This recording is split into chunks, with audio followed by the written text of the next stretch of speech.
दोस्तों, आज हम बात करने वाले हमारे इंडियन एयर डिफेंस सिस्टम के बारे में, जो कि है हमारा S-400, जिसने पाकिस्तान के नाक पे दम करके रखा है, जिसे यूज़ किया था ऑपरेशन सिंदूर में। और इंडिया ने पाँच रेजिमेंट्स मंगवाए आएंगे उसके ऊपर, लेकिन अभी नहीं।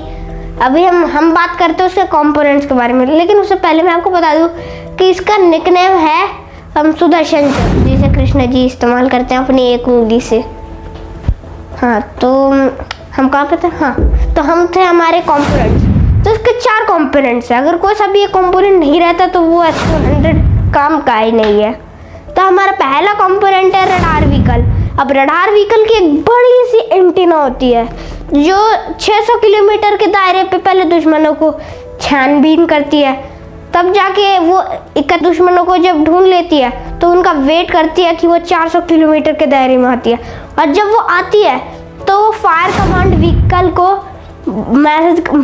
मैसेज भेजती है कि दुश्मन 400 किलोमीटर के दायरे में आ चुके हैं, तुम शूट करो। तो फिर वो शूट करने को रेडी टू फायर हो जाते हैं, लेकिन और लॉन्चर को कमांड चला जाता है फायर करने का। अब वो एक बार में 2 मिसाइल्स भेजते हैं कि अगर पहला डॉज हो जाए तो दूसरा उसे हिट करेगा। तो अगर कोई सा भी एक मिस होता है तो उसके लिए ना एक चौथा कंपोनेंट है, और वो है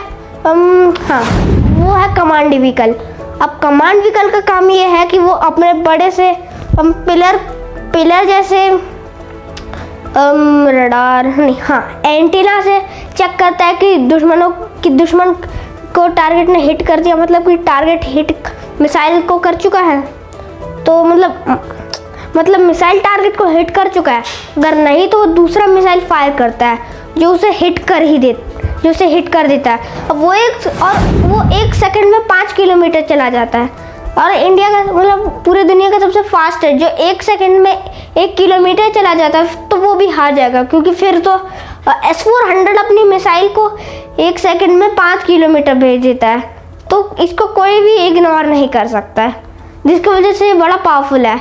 तो इंडिया ने 5 रेजिमेंट डील की है रशिया से, और रशिया ने बनाया है।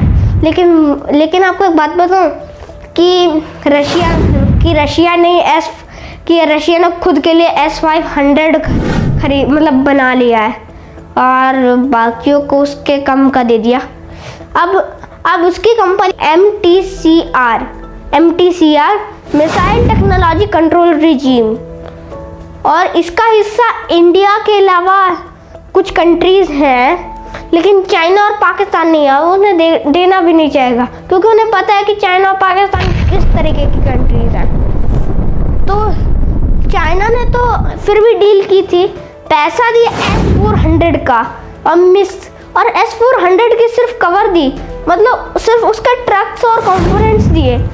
उसके अंदर की मिसाइल तो S-300 की थी। मतलब रशिया सच में क्या करती है कि भाई स्कैम कर दिया इसके साथ, तो कि पैसा दिया S-400 का और सामान दिया S-300 का।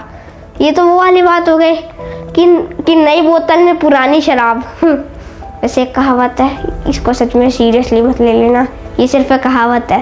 तो इस टॉपिक को साइड करते हैं। तो मैंने जो आपको रेजिमेंट वाली बात की थी, तो पहले उसकी छोटी सी चीज़ के बारे में बात करते हैं। तो सबसे पहले में आता है बैटरी। उसमें 4 लॉन्चर्स होते हैं, और 2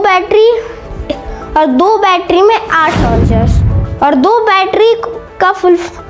बैटरी को कहते हैं एक रेजिमेंट, और हर एक लॉन्चर में 4 मिसाइलें।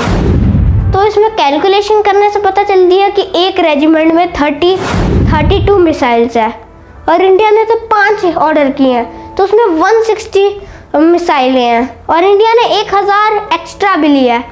तो मैं आपको एक और चीज़ बता देता हूँ कि फिर जो उसका लॉन्चर का जो एक ट्यूब होता है जिसमें मिसाइल होता है, अगर वो ट्यूब यूज़ हो जाता है तो रोना धोना कुछ नहीं है, मतलब दोबारा वहाँ से जाके लेना नहीं पड़ेगा। नहीं, कुछ ट्यूब व्हीकल्स आते हैं जो उस पुराने वाले ट्यूब को निकाल के नया वाला ट्यूब फिक्स कर देते हैं जिसमें मिसाइल होता है। तो ऐसा ही एक साइकिल है, मिसाइल जाता है, ट्यूब चेंज होता है। अब ऐसा एक ही ट्यूब के साथ नहीं होता, सबके साथ होता है। मतलब ये एक सच में सर्कल ही है। तो S400 की तो बात हो गई। तो मैं मिलता हूँ आपको नेक्स्ट वीडियो में तब। और हाँ, लाइक और सब्सक्राइब ज़रूर कर देना। उस वीडियो मैंने जो आपको कहा था सॉइल्स ऑफ इंडिया वाले में, उसको एक बार मतलब उसको भी व्यू दे देना। 47 पे चल रहा है, नहीं 57 पे चल रहा है, बहुत लूज चल रहे हैं। तो प्लीज़ सब्सक्राइब कर दो, प्लीज़ कर दीजिए सब्सक्राइब। और हाँ, मैंने जो उस वीडियो में बात कही थी कि हमारे घर पे 4 लोग हैं लाइक खाने वाले, तो प्लीज़ लाइक कर दीजिए, हमें खाना है। Bye bye.